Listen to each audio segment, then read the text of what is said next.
Hey everyone, I'm Nick, and as usual, I'm sharing some of my research to help you better understand the world we live in and make better, more competent decisions. Well, since many of you may have been wondering whether quantum computing could disrupt our lives by allowing to create real general-purpose AI, or whether it could destroy Bitcoin, or whatever the popular bullshit you were indoctrinated with by mainstream media, I actually have an answer. I was following quantum mechanics for over 25 years now, and actually made my first cool discoveries back in school, when there was no internet and this stupid grind for an average reader, just real science books. You will not find this information in Wikipedia or YouTube or probably anywhere else, so just stick with me. I'm not going to load you with any boring scientific stuff, and in the next 10 or 15 minutes you will probably get more knowledge than after reading a ton of boring scientific books, and even some knowledge that is behind the curtain. So the whole idea of quantum computing is based on a few basic phenomena taken from quantum mechanics, and if we want to understand it, I mean, not the boring part like what qubits are and why are they so important, we have to understand these key physical phenomena: superposition and quantum entanglement. It's very simple. There's no scientist who actually understands what this is all about, and I also use my own assumptions and definitions. Elementary particles, building blocks of our reality, they were initially called particles, but they can't be witnessed. You can only assume that there is something because there can't be nothing. So these can be particles or waves or strings or whatever. Some scientists at some point thought that these are wholes, but let's call them units. Doesn't really make much sense. Superposition is the fact that each elementary unit can be in all states and in all locations all at the same time. And there's a simple explanation, so don't freak out yet. Now, quantum entanglement is when there are two or an infinite amount of entangled units, and no matter if one of them is located in another galaxy, but if you change any of its properties, all of the entangled units will change this same property at the same time, in no time. I mean, not faster than speed of light, but literally in no time. Because there's no time on this level. Seriously. Let's take superposition. How can anything be more than in one place at the same time? Only when the time is removed. Here's my hand. Now it's here, and now it's here. It can't be here and here simultaneously. But if we remove time in a video editing app, look, my hand is in freaking superposition. Schrödinger did a very bad job trying to figure that out by imagining a cat in a box. So the cat is dead and alive in his box at the same time until we open the box. But what does that really mean? There's time when the cat was alive, and there's time when he finally died. If we remove time, like literally if we remove the word time from my previous sentence, it would state that the cat is alive and dead simultaneously. Superposition is just a fancy word. Scientists love to give fancy names to simple stuff. It pumps their egos. Time is abstraction, a crutch we use to understand our existence. General relativity suggests that time goes by differently in all corners of the universe, depending on a number of factors including gravitation. I mean, it's okay that at some level of decomposing our reality we get to a point that actually determines how the times ran. And at this point, there is no time because it's in itself a mechanism that operates this macro space-time continuum. And I'm talking so much about it because you will not find this information in science books or science magazines, even in sci-fi books. Like it's so obvious, but instead, the general public is being fed with some bullshit theories like multiverse. Don't be stupid, it's not like a gazillion of different universes. It's this same universe, just at different moments in time. Well, yeah, it's not easy to comprehend the idea that the universe is a machine that executes a giant database of everything that happened and will ever happen. And all of those elementary units are like bits of information stored in that database. Information, literally. Like, these units even have no mass.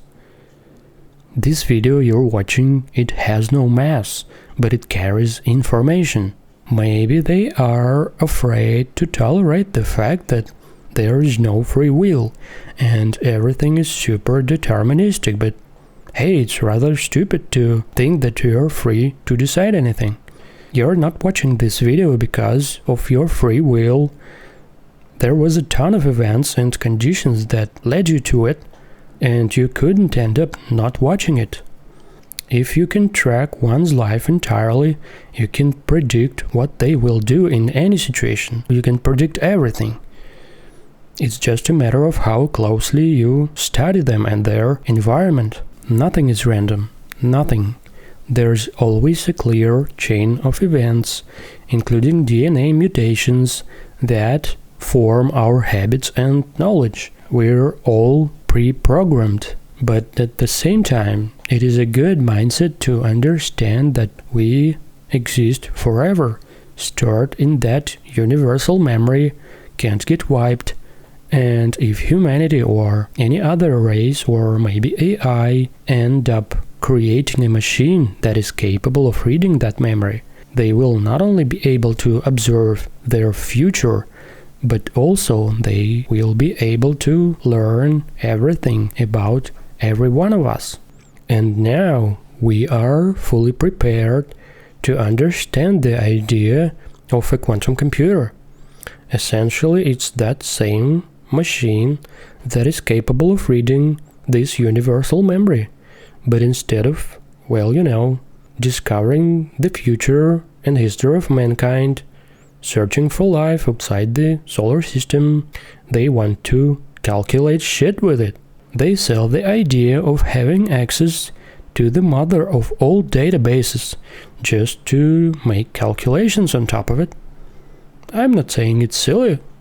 All I'm saying is that the challenge this task introduces, it's so epic, so significant that if it actually gets solved, we will become gods of the universe.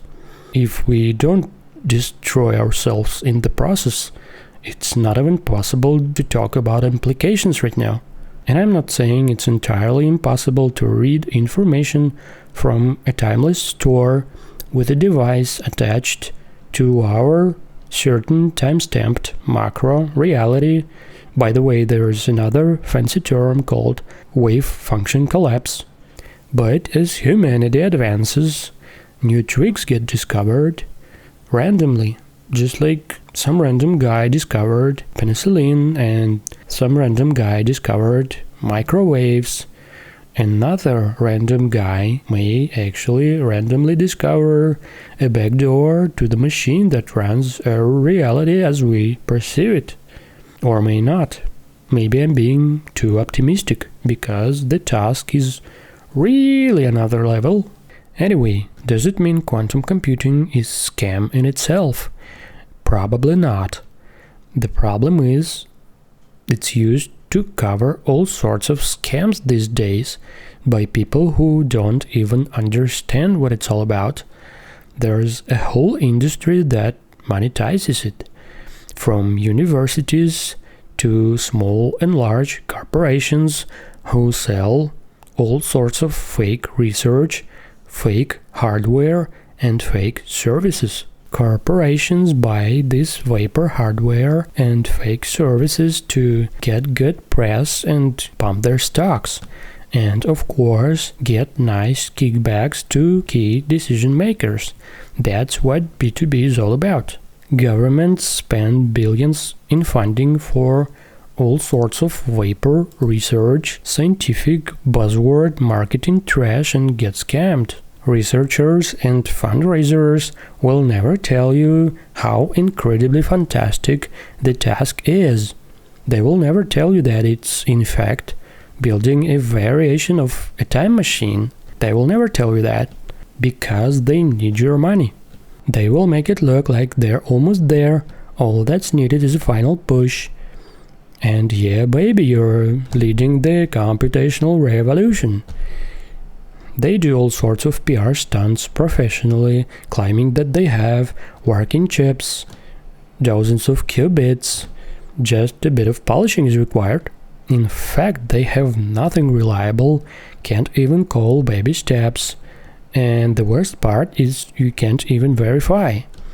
The best case is if they show you some black box and you guess if there's an actual time machine or some tricky ASIC. IBM folks don't even care to show what they sell to their clients. They just sell a cloud service. In fact, their clients might be using this or this while paying crazy money as if they were using an actual quantum computer. Sure, those guys built Deep Blue, they might actually be onto something, but don't be caught up with their marketing BS.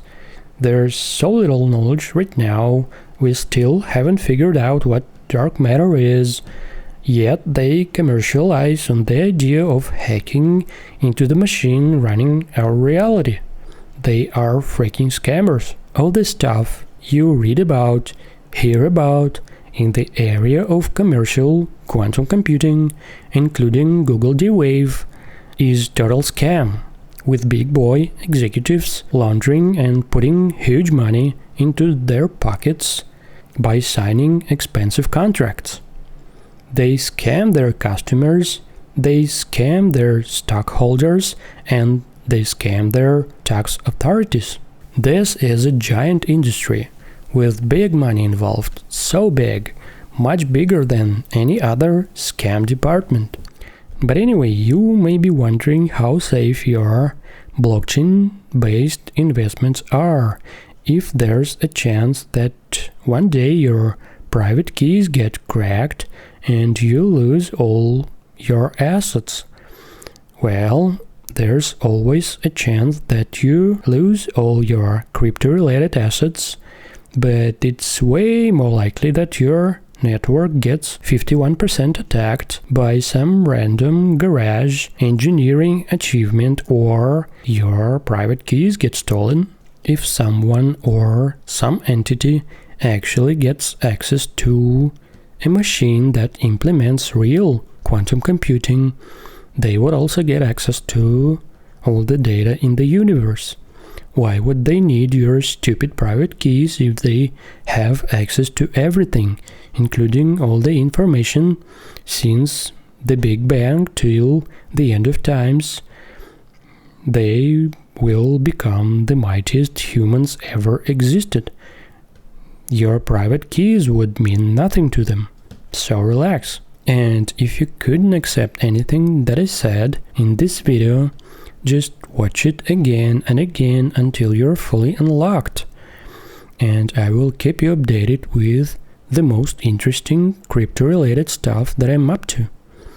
Like, share, subscribe, ask questions down in comments, and I will see you later.